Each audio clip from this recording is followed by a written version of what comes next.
Border security, like you've heard, it's a hot topic here in Arizona.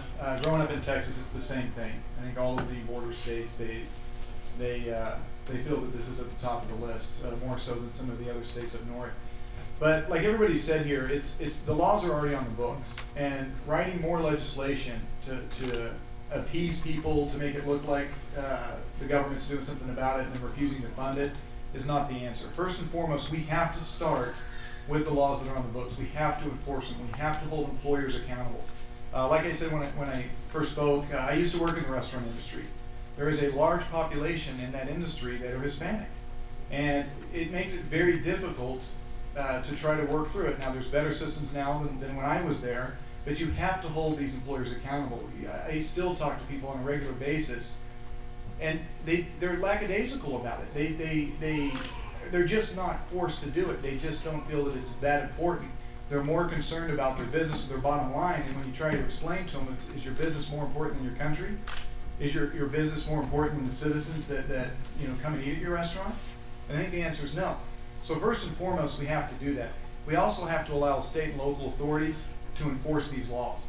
We have to do it. The federal government doesn't have the resources. We have to let each level of government enforce these laws. When we get to the actual border, it has to be secure. If you cannot enforce the flow, everything else is a waste of time. If it's not going to get shut down, if we're going to allow just a free-flowing border, everything else you might as well take off the table. You're not going to be able to regulate or control anything. Whoever controls the handle on the faucet controls the flow of the water. And a wall is essential. Not to keep out necessarily guest workers or those people, but to keep out the people that wish to do us harm. You have to have it there. It has to be properly funded, and it has to happen.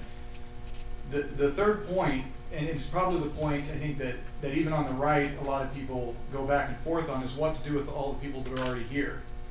Obviously, people that are here for criminal intent or to manipulate our system, we're pretty much all in agreement. They need to be found. They need to be deported. They need to be locked up. They need to be removed in some fashion. The big debate when it comes to the border, and usually where you get the most emotion involved, is for the families that came here to better themselves, that came here to better their lives. And that's where the most emotion is, and that's really honestly where the most debate is. I think most of the country agrees on the wall and agrees on enforcing the laws. But there has to be some sort of transitional program where these people that came here for honest reasons but did break the law can be charged with that crime, whether they get a deferred jail sentence, probationary period. They need some way to earn their citizenship, and whether it means that they have to leave and come back and start at the back of the line, that has to be remedied. Some of those people can be assets to this country, and we do need workers in certain fields that a lot of people won't work. So that's probably the biggest issue.